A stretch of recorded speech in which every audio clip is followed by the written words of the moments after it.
like you said, you're in Texas at the moment, but you aren't originally from Texas. You're saying California. California, yeah. So Northern California. So where Napa and Sonoma is, so wine country. Oh, wine country, very nice. I was in California a couple of years ago, only for a day. I was Yeah. doing the Vegas trip. You go up there for Okay. the night and come back down. It's my only trip to America. So. Gotcha. And my guest today actually is episode 31 of Training, Thought and Truth. And the podcast is called that because training is the physical, thought is the mental, and truth is the spiritual. And it's kind of them three strengths. And usually I talk to the guests about them three aspects and ask them, where they stand on these three aspects. So anyway, my guests today, Chris and Eric Martinez, the two brothers who are fitness business professionals, the dynamic duo, as that's the nickname, isn't it? Yeah. But first, I'd actually like to hear a little bit about your backstory. You're saying you were raised in California. Yeah. So thanks so much for having us on, Anthony. Really appreciate it. And I'm sure like the listeners that are watching the video, they're going to see like how big our eyebrows are and they take up the whole screen pretty much. So I'm looking forward to delivering value to everybody and just, making this fun as well too. But yeah, just to give you a little background about our story, born and raised in California. So right, like 45 minutes out of San Francisco. It's called Sonoma County, Santa Rosa, beautiful place. And I want to take your listeners back to like what happened to us when we were 18 years old. So we grew up in a really picture perfect life with our family. Our father was a prison guard at San Quentin State Prison. So he was really, really tough on us. He always instilled discipline, education. So we learned a lot of that work ethic from him. And he unfortunately passed away, 3 days before Christmas in a car accident. He fell asleep behind the wheel. And like I said, we were 18 years old and literally we got a knock on the door at 3 a.m, right before Christmas. And it was a chaplain and a police officer, and that's not a good combination at that hour. So I thought I was in a nightmare waking up, but I remember seeing my mom on the floor screaming, and I knew it wasn't a nightmare. It was the reality of it. And they said that he had passed away and he fell asleep and died. So right then and there, our entire life was just flipped up like a 360 upside down. 3 months after that, my mom's mom passed away due to cancer. So I feel like we lost part of our mom because she was going through so much grief, losing her husband and her mother. So she ended up turning to alcohol, to antidepressant pills. And given Chris and I were just barely graduating high school, we were kids, we were very lost. We didn't have anybody. All we had was ourselves. So we went through a lot of dark times. We got in trouble with like the law. We started drinking heavily ourselves. And what really got us out of that was fitness, going to the gym, taking our anger and grief on the iron, just letting that all out and seeing body compositional changes, really just getting into the nutritional aspect of stuff. And we hired our first mentor, Dr. Lane Norton, at the age of 24. And we had the pleasure of being guided under him, his mentorship, seeing everything that he did with online coaching. So this was very early on, about 11 years ago, when online coaching barely took off. And we just studied everything he did. We were like a sponge. And after that, we learned all his methods, and we were like, look, there's two of us. We had gotten a lot of our, credits and certifications like CPT, masters in sports nutrition, CSCS. So we're like, let's build our business. And we did that with Dynamic Duo Training, helping, people all around the world customize programs. And we did that for many years, scaled that business to multiple six figures. And in the last 4 years, we actually pivoted to B2B coaching, helping fitness pros and personal trainers do the same thing. So that's our business now, Dynamic Fit Pros. So that's kind of some context on our story. Wow. I'm very sorry to hear that, first of all, but thank you. Today's story, though. It's amazing that you found an avenue through all that as well. And like, you obviously must have some mental strength and spiritual strength and all to get through something like that. Yeah, absolutely. It's been a long journey. Yeah.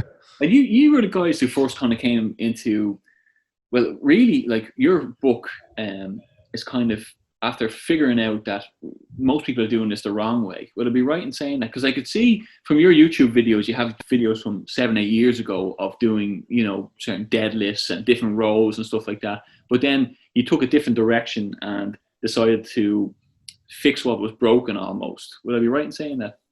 Yeah, exactly. That's kind of what we talk about with our Fit Pro students is like just the broken model that the fitness industry has, which is, in-person training, right? I mean, in-person training is great, but at the end of the day, it's a broken business model because it's not scalable. There's only one of you, and you can only literally train people at most like 60 hours a week, you know? So just psychologically, you're burnt out. Physically, you're burnt out. Emotionally, you're burnt out. And it leaves you no room to sit there and be able to have time freedom, or, you know, scale your business and, you know, spend the time with like your loved ones and do the things you truly want. So that's what we really teach, is the hybrid training model of building the online business, you know, with the in-person, if you still want to stay with that, or if you want to go 100% online, that's totally fine too. But there has to be now, especially with the pandemic, I mean, there's no choice anymore. Like, you have to have an online component, you know? So that's kind of like what we really, really like stand by and we're unapologetic about. Yeah. And, you know, the tricky thing is, like, I'm a personal trainer as well, only from this year. And I find it tough because, you know, you have this, sometimes when you're breaking into that from, say, I have already 2 kids. So it's different if you just came out of college and went straight into it. Maybe you've had no commitments. But I have a full-time job. And then in the evenings, I've also a 4-month-old baby and a 7-year-old. And then after the full-time job, I disappear every day for a few hours. And it's hard to, you know, be very, what would you say? You couldn't just walk away from your full-time job and do that. Mm-hmm. You know, when you get to, well, you could, but you know, you'd have to really go through, you wouldn't know where to start if it wasn't for mentors and things like that, help out there, you know.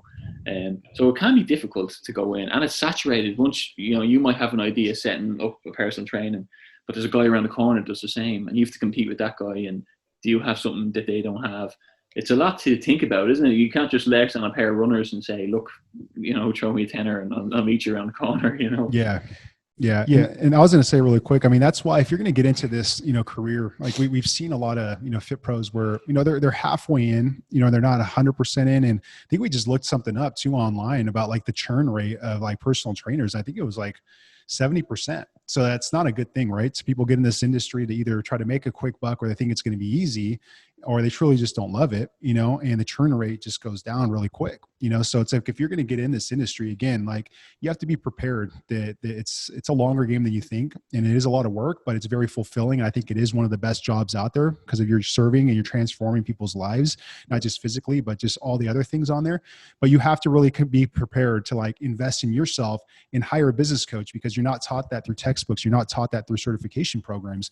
And you have to understand the business side of things, because if you don't, you're going to get crushed by the other people that do know the business side of things. They know how to do social media, know how to market themselves, know how to sell, know how to position themselves as the authority, know how to speak their message, know how to use their story to do attractive marketing. So it's a lot of things that you got to know, you know, and having your tool belt as a fitness professional going into 2021. Yep. Yeah.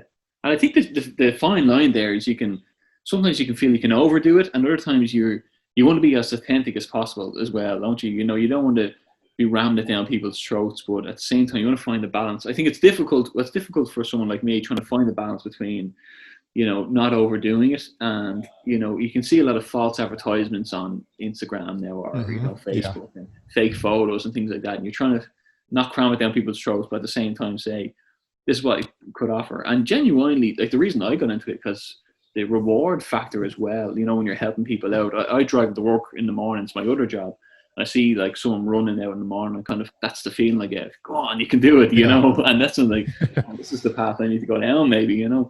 But, you know, what I want to delve back into though, who out of the two of you, you're only 2 brothers, is any other siblings? We have an older brother, he's 5 years older. Oh yeah, not a fitness fanatic. No. Which one of you two was the first one to say, hey, let's go to the gym today? Or, you know what I mean? Who got who into it, or what happened there? That's a good question. That's a great question. I mean, we always grew up as like, you know, playing sports. So our father got us into soccer, right? Also probably known as football over there. And after that, we started playing basketball, which we fell in love with. So we were always very into like, you know, athletics and stuff like that. But I don't know what really drew us to the weight room. I think it was just like, you know, we need to put on some muscle. We want to get some girls. I don't know what it was.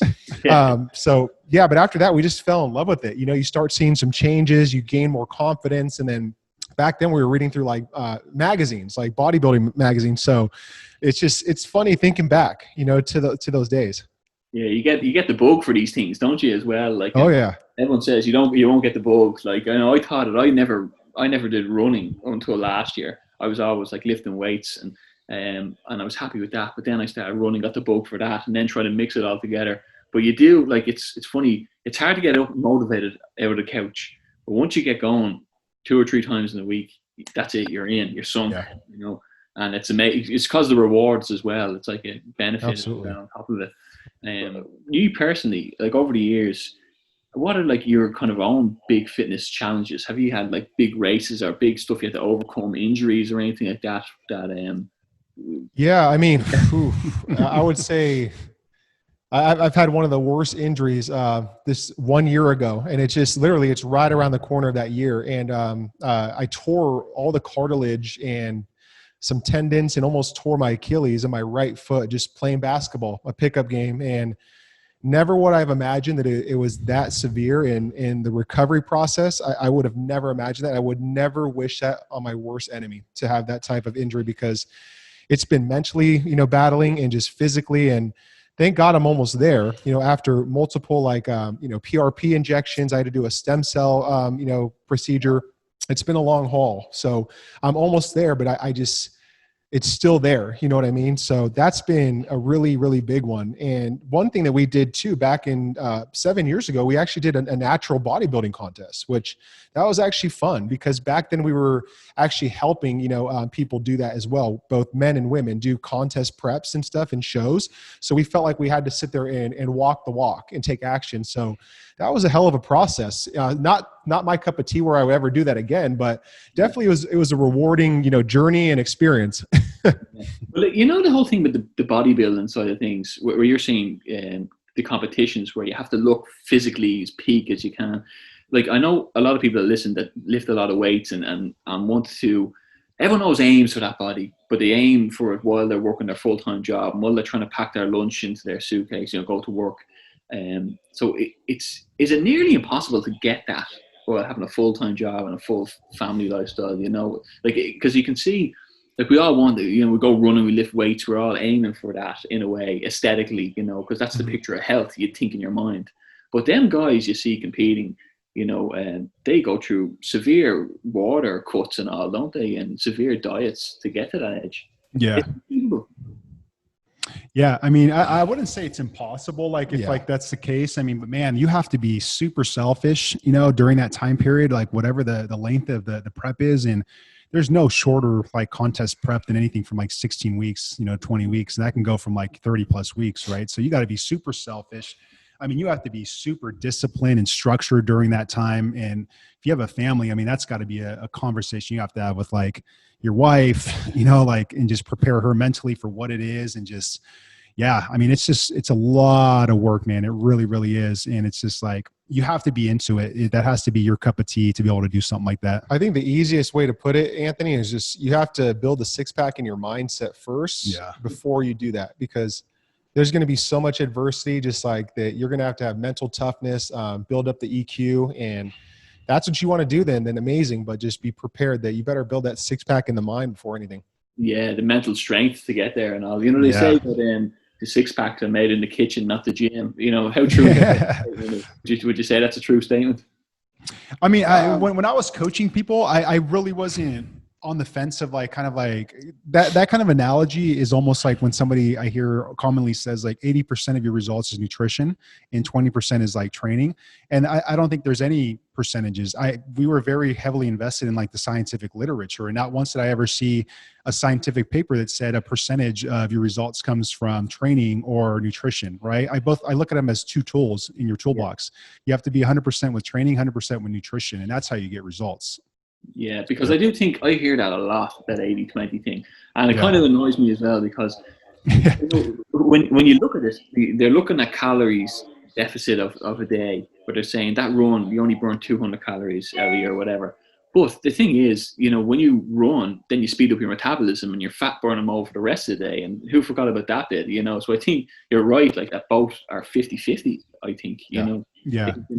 They say you can't outrun a bad diet, but you have the combination of both.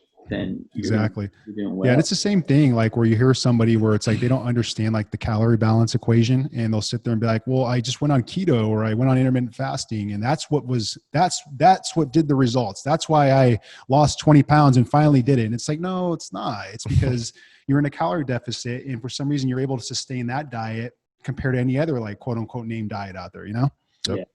And the thing about, you were talking about the intermittent fasting and the keto and things like that, right? I've had success with the time restricted diet myself. Now, with this podcast, what I've said to, I'm going to try. I tried the vegan diet. Talked to a few vegan professional athletes. I said I'd try it for a month, see how I feel, kind of unbiased, and see what it is. And I said I'd do the same with the intermittent fasting last September, but I never came off it. But when I have clients nowadays, I don't push that on them because I think, like you're saying, some things work for different people. Some people get their results. I know some people are lactose intolerant or can digest food differently or whatever, you know. So I don't push it on people. So it is like I do find success with the intermittent fasting, but I don't think it's for everybody either. I think isn't that important? Like, is there any food routines you go through yourselves, or you just watch your food? Yeah, I mean, I agree what you said too. That's what we used to do with our clients, you know, like coaching thousands of them, like over 8 years, like it was called conceptual integration with nutrition, kind of what we taught, you know? And that was basically like, if you want to go keto, if you want to do intermittent fasting, if you want to do paleo, if you want to do high carb, low fat, you know, those are all concepts, nutrition concepts. But as long as we set a calorie balance and put you in a deficit, then, you know, you could sit there and use those concepts and intertwine them in your diet so that it's sustainable and you can follow the diet. You know, that's what I really love teaching on there. For me too, though, I would say, I love flexible dieting to where it's like I'm counting my macros and my calories. That's worked out really well for me and my clients as well too. I just feel that it works great for my lifestyle. And then I've played around with like incorporating intermittent fasting with it to where I don't really eat in the morning and then I'll have like 2 or 3 big meals, like, you know, throughout the day. Or I've played with meal frequencies up to like 6, 7 meals per day. And now I only have like 3 with 1 snack. So it's a constant experiment, just really what kind of you just can see yourself doing for like days, you know, months, weeks, years on end, you know? Yeah, I think really quick, just to add to that note, like for the listeners that are just wondering, you know, what should I follow? And it's just like, I'm always going to say, you know, test things out, you know, see what works for your lifestyle, right? So just go off the acronym, what's called REF, REF, find something that's realistic, that's enjoyable, and that's flexible, that's suited to your lifestyle. And like he said, that you're going to be able to follow for the long haul and understand that it's going to be more of a marathon, not a sprint. Yeah. Well, you know, funny you said that, you know, the REF, because like I do say to people, look, if you want to count calories, I wouldn't advise it all the time. You know, maybe get that, you know, that MyFitnessPal and do it for a week or two and realize what you're eating, and you'll figure it out then more as you go along. You'll start to log it in your own mind. But as well, you know, when I wanted to get your take on this, okay? Because the way I train people myself, I do it lower intensity with higher consistency. So my idea is that I'm not going into the lactate threshold or over that. They're not burning out. They're not in bits the next day. And the idea is that if I see them on a Monday, they're able to get out for their walk or their jog on a Tuesday, and then they're fresh for Wednesday when we come again, and they get out more. But what's your thoughts on that? Is that a good way to continue for the long haul? I am seeing some results, but then again, I'm not doing this that long. Yeah, I'm a big fan of, have you heard of auto regulation training? No. So look into it. Mike Zordos and his lab are big on it. Eric Helms and them are doing a lot of big stuff, but it's basically just, it's called auto regulation. And it's like a fancy term for just managing your fatigue intensity wise, right? Just like you said, it's RPE, like rates of perceived exertion, and then RIR, repetitions in reserve, you know, and it's just managing. Is it progressive overload stuff, is it? Oh, there's still progressive overload for sure. But I mean, it's just a way to manage your fatigue and that you don't go to failure, you don't burn out, you don't get injured. So for an example, like of what it is, let's say you're doing a squat one day and you go in there and you have 4 sets of maybe 10 reps. You set the RIR, which is repetitions in reserve, from like a 3 to 5 range, right? And if you have a 1 range, that means you're going almost to like complete failure, like maxing out. If you have a 5 or 6 range, that means you're stopping about 5 to 6 reps shy of failure. So you want to look for like that sweet spot, right? And if you do that consistently, it keeps volume higher. And we know that volume, from what the data says, that leads to muscle growth and helps a little with strength gains too. But it manages your fatigue to where you don't get injured and you can keep doing more volume over time, and thus, you know, you get better results. So that's what I really like. I used to use it with my clients, and I still use it on myself with the big lifts too. Yeah. Because I do know I can't remember his name now. There's a guy from Iceland. I know that a lot of athletes train the 80-20 rule, where it's 80% somewhat easy and 20% hard. And I try and do that myself, you know, with the slower, easier runs, and then maybe 20% interval training or you know, something like that. Because I remember I'm a qualified strength and conditioning coach, and I remember in class asking, what's the benefit of max 1 rep maxes? I don't get it. And they said, well, if you never go to your threshold, you never extend your threshold either. And I guess it makes sense. I guess that's what you're talking as well. Yeah, something like that. Yeah. But I know as well, you two, well, you have a master's in fitness nutrition, don't you? Yeah, we do. Yeah, sports nutrition. Now, I don't want to say like it's not nutrition, just specifically from sports nutrition. Yeah. Is it? So that just means like for performance when you're doing sports, that's exactly. Yeah, mainly just for athletes, any type of, those that are in sports. I mean, obviously we could use it for, bodybuilding, just fitness, any type of thing like that. Yeah, but to be honest, Anthony, like, man, like I think our sports, our masters was literally learning under Lane and like Eric Helms and these other coaches for 8 years. That was almost like doing a PhD in my opinion, like learning under those guys, like firsthand cutting edge stuff, because the year-long program we did for the masters in sports nutrition, like we already knew all that stuff, and we've been already working, being practitioners with clients to where it was just like, if you had asked me if I would have done it again, I wouldn't do it, or I wouldn't even refer it to somebody, so that's kind of like my take on it. Just nothing replaces the in the trenches, like hands-on stuff and then learning from higher level mentors, Yeah. And I've heard you saying before that the mentors was the really turning point in your work. Like what made you decide to go that route, or why was it so beneficial? Yeah, I think just because we finally just got to that point where it's like, we felt like we were stuck. And it's like, how do we get to the next level? I think that life and business, and whether it's physical, mindset, everything's like, it's like a game, right? How do you get to the next level doing this? And we just needed outside eyes. We needed someone to guide us and see all of our blind spots that we weren't seeing, and to really just kind of like help us like pave the way and not make all these mistakes going forward. Mainly we're trying to buy speed, right? That's what, mentorship and, coaches do. They help you buy speed. So that's really what it came down to, is we just wanted just to really learn from just like high level pioneers, learn the skill set, master that craft and just continue to get better. But we wanted to accelerate the process. Mm-hmm. And what about so say you're teaching clients now, how do you make time for your own routines to keep yourself on peak? Because I know you could be training someone whose fitness level is far below yours, so you might be getting the benefit of doing it along with them. So how do you manage the time to stay on top of your own stuff? Yeah, right now, so we're not doing any more coaching for like fitness. So that's something that we stopped doing, I want to say like a year and a half ago. So it's all B2B coaching with personal trainers and fitness professionals. So we have a great program where it's like a group coaching model. We do like, group coaching calls a couple times a week. So for the most part, Chris and I, are able to sit there and free up our time, and just like whenever we want to go to the gym, we just schedule that in our schedule. So that's pretty much how that works. Okay. So that leads you to maybe you're doing the dynamic lifestyle podcasts also, and is that also kind of? I've seen some clips of it giving advice for different professionals like this. What made you go that route? Yeah, I think that we were in a mastermind 3 years ago. I don't know if you know who Ty Lopez is, but we were in his mastermind for a year, and that's what sparked up the whole thing about a podcast. Yeah. So they had. That was the beauty about that mastermind, is they had people there teaching about podcasts and how to set it up fast, right? Again, speed and accountability, because you paid a lot of money to be in this mastermind. So it's like, you better get something done and take action. So that was the beauty of it. And we just came up with this idea, the Dynamic Lifestyle Podcast, because our life is centered around the 4 pillars: health, wealth, love, and happiness. So that's what the whole Dynamic Lifestyle Podcast is, around health, wealth, love, and happiness. And we're just curious guys, just like anybody else. We're students of the game. We want to get 1% better and learn. So what better to start a podcast and learn from some of the brightest experts and minds around the world, to be able to ask selfishly those questions and be able to give back to, and have a platform for that to serve people too. Yeah. And you say you're students of the game still.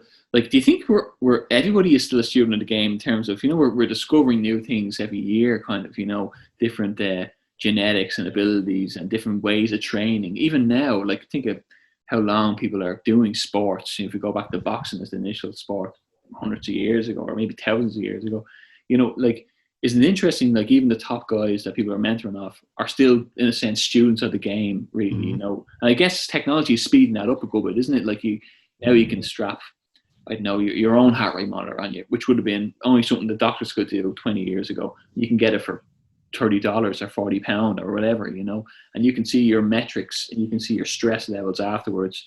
You can nearly, if you know how to read it, you have a big step up now. It seems high tech kind of, if you have an older client or something like that, you're saying, well, this is your resting heart rate and this is where your heart rate zones are. But really, we're all still students of the game until the next technology comes out, isn't it? Yeah, Absolutely. exactly. And I would say that too. It's just being a constant student. Just you got to ask yourself a question. Like, what do you want to be great at? What do you want to be the best at? And if you have that mindset and you keep working at it every single day, maybe one day you won't be the greatest, right? But maybe you will be, right? But that pursuit of trying to be the best every single day, putting in those reps and sets and trying to be the best at something, I mean, man, that's going to open up so many doors, and that's just going to lead to so many other things that you didn't think was possible because of that pursuit of wanting to be the best and having that hunger. Yeah. And I think what being a student really does is, like, if you have the mindset of always trying to, get 1% better every single day, and really just focusing on that one day, not the past, not the future, being present that day. How do I get 1% better mentally, physically, emotionally, spiritually? Imagine how much that can compound over the days, weeks, months, and years, how much more wiser you can get, how much more EQ you could build. I mean, people just don't look at it like that. And if you just looked at the compound effect and just saw the bigger picture, I mean, you'd make so much progress overall as a person. It's a great way of looking at it, isn't it? Even if you're saying today, I'll just do that little, even if it's just 10 meters more of your run, or that one extra rep. But it also develops your mind strength as well, doesn't it? They say, you go into the gym, you lift weights, and you're like biting off a little more than you can chew, and you develop yourself and you get stronger. But same thing as your mentality, you're pushing through your barriers. Same thing as running. When you're under pressure, your body gets used to dealing with that stress or strain, and it carries on to lifestyles, things. You relieve your stress and you're able to take on more. That's the way sometimes I look at it, how it's beneficial to your mental side of things. Oh yeah. Yep. Oh yeah. Well put. Mm-hmm. Yeah. And you had your book actually, what was it? The New Era of Fitness. So what was you must have looking around thinking, wow, there's so many bad trends here, or there's so many bad mistakes people are making, and they're pushing it out there. What were some of the biggest, because I know, did you say 8 proven habits that will help that? Yeah, that's a great question. Like, our vision for that book, The New Era of Fitness, it was 4 years ago. And this was like really at a time where like personal development was starting to get really kind of like heavy, the trend of that, and we saw where the puck was going, and just a lot of people weren't talking about fitness, as a form of personal development and just like self-help, which it truly is. It's mind, body, soul. That's what it really comes down to. So we saw that, and we were incorporating like lifestyle practices, mentality practices to our clients' coaching programs.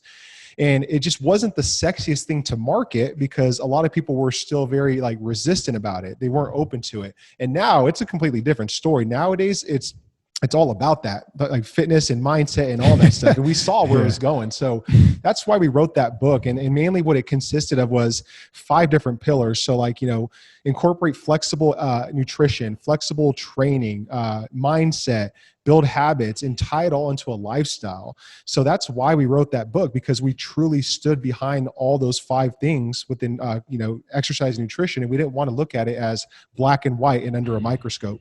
Yeah. And what's funny now, I find, we're doing a bit of mountain running. Me and a friend of mine were in the Irish Mountain Running Association last year, and turning up to these things and seeing 60 or people in their 60s flying up them mountains ahead of you. I really think that people are starting to learn how to extend the longevity of their runs, because I think even 15, 20 years ago, people were like, don't go running on the road. You'll have bad hips. You'll be, but everyone now can get their feet scanned. They can get the new technologies for runners, the boost systems and all these kind of things that, sports science has come on such a strong way. The longevity of people. Well, first of all, their organs and all are much healthier. We don't have the generation of the beer gut is gone, I suppose. Most people's fathers in their 30s or 40s had that big, stomach. Yep. And now everyone's kind of, most people you see now are, now I know it's probably different in America, because I know there's a different.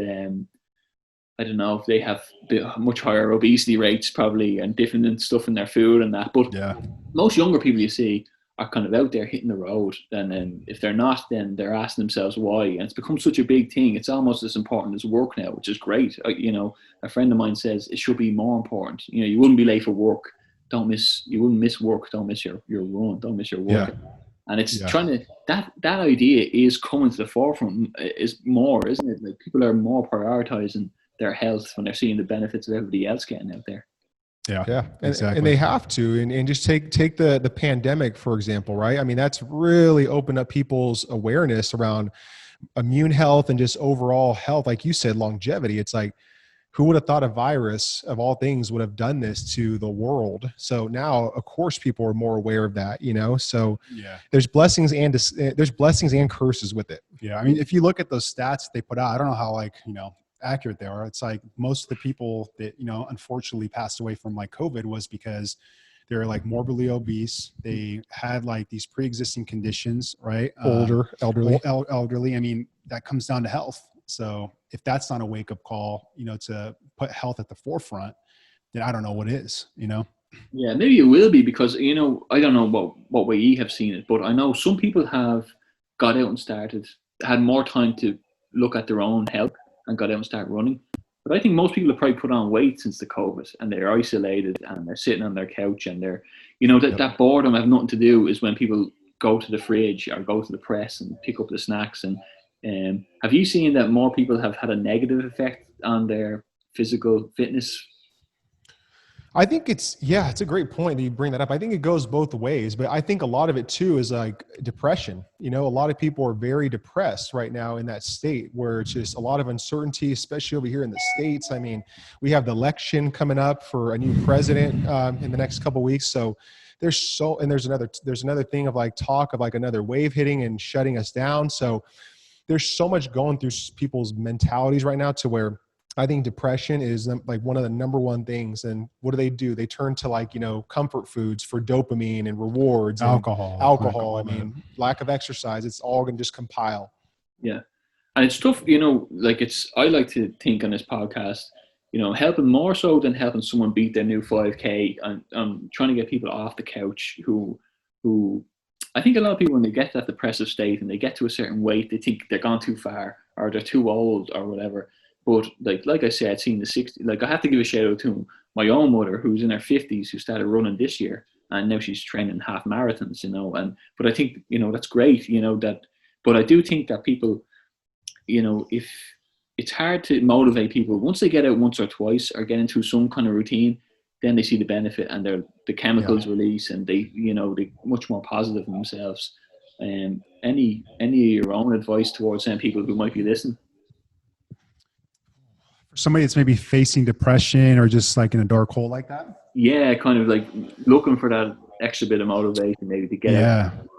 I mean, like my best advice is you got to get around people, they're going to uplift you. I think that's the fastest and the best way is just get around people that, are just uplifting, good energy, that are going to encourage you, not bring you down, not blame everything and play the victim role like about the pandemic and what happened, just uplifting, positive, like-minded people. I think that's where you start, because that can compound, that can have a snowball effect, to be like, okay, well, let's go for a walk. Okay, let's go for a walk. Okay, let's go eat a healthy lunch. Okay, that starts with healthy lunch. Let's go to the gym a couple of times. It just starts kind of like compounding that way. I mean, that's my best advice, like just for that. Yeah, I think too, just even like doing like what's called a self-audit, like a self-audit and identity audit on yourself, like just really just like go deep, just do entire brain dump on like, like being aware of like what's triggering this, like where is it coming from, like what kind of past trauma do I have, what's going on like in my life right now that I can control.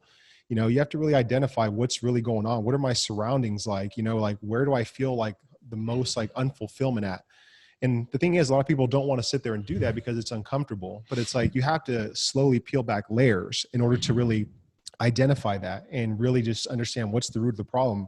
How do I sit there and take care of this? And again, it all starts with just that one day, right? How do I sit there and win that one day and get 1% better? Yeah, that's what the psychologists say is the dragon, isn't it? You have to face the dragon or else it'll eat you, you know?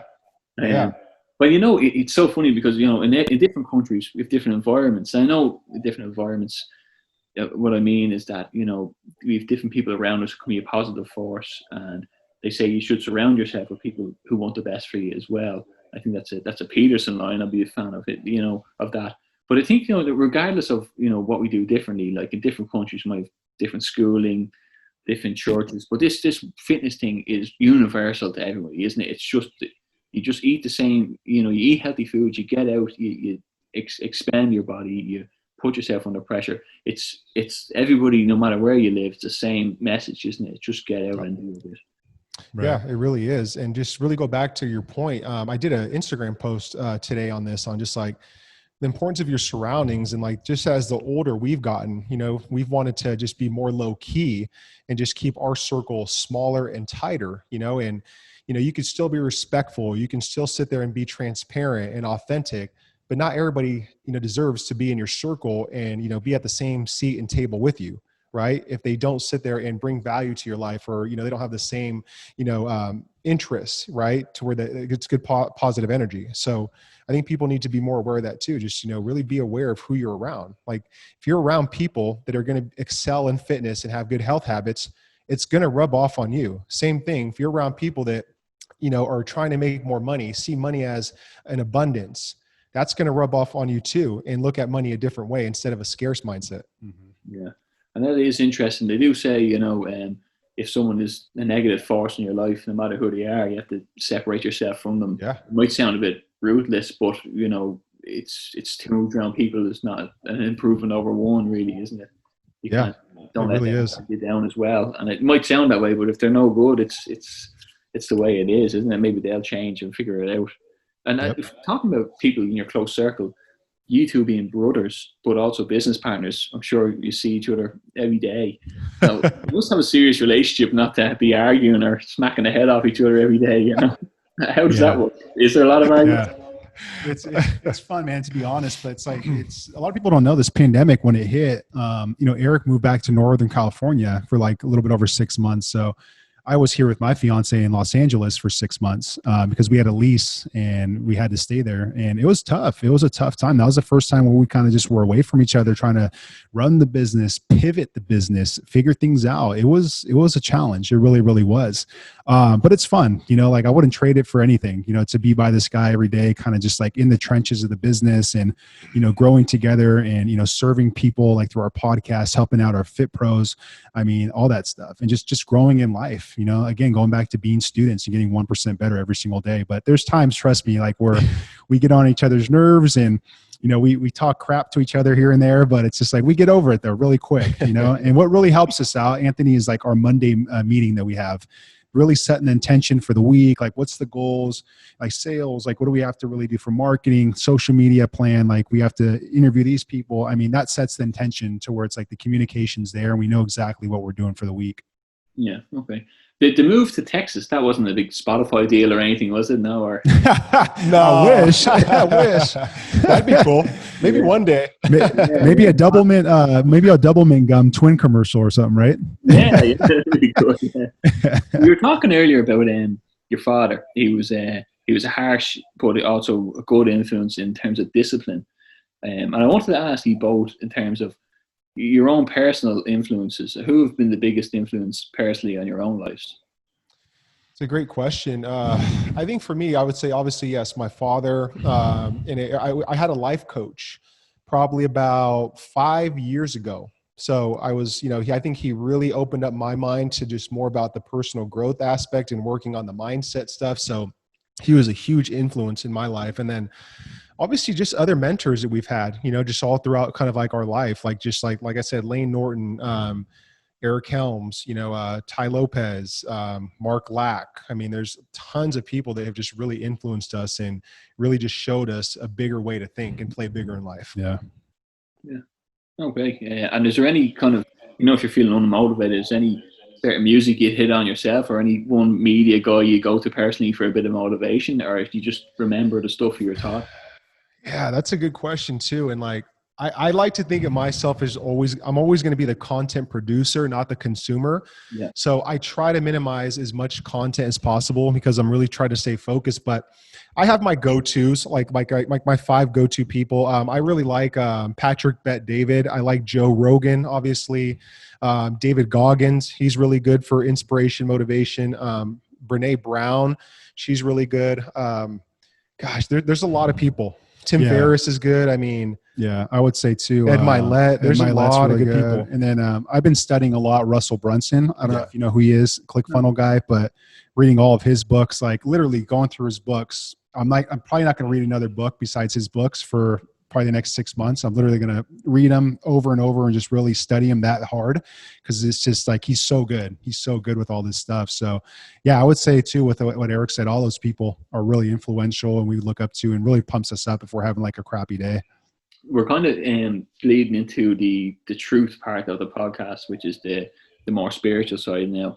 And the reason I call it truth, part of this show is, I suppose, a large part of it has been based in Christianity, kind of and that's from my own experience. I guess I probably wouldn't be doing it if I didn't go down a certain path, or a certain path didn't find me in a way. And faith is a very big, influence in my life. I think it's kind of, like you say, lifted the scales in my eyes a little bit, in terms of maybe being a bit materialistic in the past, or maybe not doing everything I could to help out people. Maybe focusing too much on the career. Like you said, sometimes you can be a bit selfish with your time. I do think in fitness, sometimes you do have to be a bit selfish with your time still to produce results. And I remember an uncle told me that years ago, sometimes to get to that next performance level, you have to take that hour or two out to do your works or whatever. But I think I was the opposite way, I wasn't into the fitness. How important is faith in both of your lives? Is it something that, I have people on who might be atheist or have pulled their influences from maybe their children or from different aspects and have nothing to do with faith, but where do you stand on that? Yeah, I mean, I'll take a stab at this. Like faith and spirituality has been one of those things I've been lacking for a long time, and I'm still trying to get better at it. We were raised Catholic, and we used to go to church, and that was a big thing our dad liked us to do and all that. I lost my faith when he passed away. Yep. Because again, I was playing the victim role, saying why me, why this happened to us. I didn't really understand it. But now I'm trying to renew my faith, and I'm Catholic per se. I've done my first communion, but I resonate more with Christianity. So I've been, with my fiance going to a Christian church back in LA, and now we're in Texas. Once we get settled, I plan on going to a Christian church as well too. And I just love it. I just love it because it gets me ready for the week on a Sunday. I give thanks and, grateful for everything that I have and, all that type of stuff. So yeah, I would say that's kind of where I stand with it. And it's just something I want to just keep, getting better at, with the spirituality side of things and the faith thing. Yeah. And for me, I mean, pretty close to what he said, but I don't even like to label myself as a religion. It's just me. It's more about just abundance and just energy, right? That's really kind of what I'm seeking. And I think that that's some form of spirituality, and I don't know what to call it, but that's kind of what just really makes me just interested in all that. Yeah. I think I resonate a good bit with it, where we were born or raised Catholic, even though, my parents don't practice it now. And I found some flaws in it. I was kind of, a couple of years ago, was faced with, I kind of had a crossover where I said, but this must be true, but I don't believe what's happening in the Catholic Church, and I don't believe everything they're saying. And it really made me delve into a lot more. And that's why I would label myself more Christian than Catholic, like you were saying as well, because I found from reading the book itself, that I found much more sense there. And it gave me, like you said, much more gratitude. When I get into bed every night now, I say a thank you for my health, for my partner's health, for my 2 kids, and I don't take it for granted. And my friends, my family, I'll say a prayer for whatever they're going through. And I think that's nice as well, even if, like you said, you don't label yourself as a religion, but you still are grateful for them things and appreciate it. Yeah. I don't want to miss times where, I used to work way too much and then do college at night, and I missed probably a lot of my son, who's 7 now, a lot of his early years and his milestones maybe, and you don't get that back really, so I think being in it now and realizing that that's helped me an awful lot in my life, and that's why I'm doing this. And I think the aim is people benefit from hearing ye as experts, and we'll get something for it, and positivity and motivation, and go on there, Absolutely. And the stuff I know, obviously you've gone through a lot of loss and adversity from a young age. Do you think it has shaped ye as men to who you are today, or would you have still been the same men you are? No, I mean, I think 100% it's shaped us who we are. Like, that's always a question we always like talk about is like, how would life be if like our father was still around? I don't think we'd be doing what we're doing right now. I just don't, and that's just kind of the cards we were dealt and the opportunity we were kind of blessed with, with a tragic loss like that, turning our messes into our messages and helping people out. That's truly what I feel. I don't know if Eric has a different stance, but Yeah, I mean, I agree with what he's saying too, but I think again, it's a double-edged sword. It's really impacted our lives, and it's caused a lot of trauma and a lot of things that, I look back at, I'm like, I don't think that was a normal like upbringing or lifestyle that, a 18 to 24, 25-year-old had, so, there's a lot of stuff where I'm like, wow, like I wish I would have experience to go to a college and move out when I was younger, and not have to be there for my mom, not have to work a full-time job straight out of like high school and stuff. So, I mean, there's a lot of things, but again, it's part of our journey. And, I think that I still have like a higher power faith and, it's all for a reason. It's just part of the book that's being written. Yeah. I think as well, as tragic as it was, it happened to you, is, it makes you more relatable to people who maybe are going through that. And, that the fact that you are so successful in what you're doing and in the limelight, that maybe they'll resonate with that. There's people who, have had losses and can see how you bounced back or how you molded yourselves from that almost. Definitely. I think it's a great message. Not that it's the message, but like you said, the mess from the messages. Absolutely. Yeah. I mean, one of my mentors said your greatest gift lies where your deepest wound is, so that was definitely probably one of our deepest wounds. And it's like right now, like it's one of our greatest gifts because of the relatability and the story behind it and to be able to motivate and inspire people. Yeah, that's a great quote actually, isn't it? Do you have any big projects coming up this year? Ooh, you know what, right now? Yeah, right now, Anthony, the main focus is just getting settled here in Texas. And, finally we just got our house, which, that took some time and we'll be moving in there next Saturday. And then, like Chris and I have big plans to like really build out like a entire like production room, a media room, take the podcast to the next level, just production videos. I mean, we have a lot, that we want to do, but right now it's just literally just staying focused with all the craziness going on in like America right now with like the election, the pandemic, and really just winning the fourth quarter. Like that's really what I want to do. And I keep telling to my students, stay focused, win the fourth quarter, control what you can, don't stress what you can't. And then let's come out of this on top in 2021. Yeah, agreed. Yeah, it's like everyone has the pandemic, but you have the election as well. That's another side of things, isn't it? Like, yeah. Oh man, it's celebrity politics here, really. It's a mess. Yeah. It's a mess. I don't even like getting into it, but I say it's a shit show. Yeah, it is. Yeah, I don't even know enough about it. I tune off deliberately because it's like a celebrity show, isn't it? Throwing watching WWE years ago or something, Yeah. Now, what about, just before we go, would you have any couple of key messages that you'd like to, some parting advice for people and any of the listeners, yourself, while going through this COVID? Yeah. I mean, what I would kind of end this with would be just for you to learn the skill of being stillness, right? And the best way I can kind of explain that analogy wise is think about when you go to like an ocean, right? There's a rock there in the ocean and the waves are splashing the rock against it, right? The rock is super still. It's not moving. It's so focused. It's unapologetic about being there, right? So you're the rock and you have to be still right now with all this stuff going on. And the waves that are coming at you is everything around the pandemic, right? All the things you're being tested at right now, like mentally, physically, emotionally, spiritually. So to understand the skill of being still right now during these times and just being focused and doing the things that are important and canceling out all the bullshit stuff that's going on out there, I think that's the greatest skill you can have right now, especially going on. Yeah, I like that. I'll touch on fear because I think that a lot of people are in fear mode right now, including myself a little bit. I'm not going to lie. So if we, instead of being so fearful of everything that's going on, like I said, going back to controlling what you can and not stressing what you can't, try to reframe your mind to look at fear as like a guidance, right? To where there's so many hidden opportunities in all these little things that you quote unquote fear. That, if you can overcome that and look at it as guidance, you might come out the other end in a more positive, just situation. You might come out with a better mindset, be more abundant. You might be more fulfilled in certain areas that you never would have thought, so try to look at fear as almost like a form of guidance right now, and don't look at it as such a negative aspect, more of a positive thing. If that makes sense. Sure, Whose was better, Anthony? Yeah. I'm just kidding. When one of the arguments happens, is it? Who's stronger? Certain lifts. We got each other on certain lifts. Yeah, he's got me on some upper body movements. I got him on some lower body.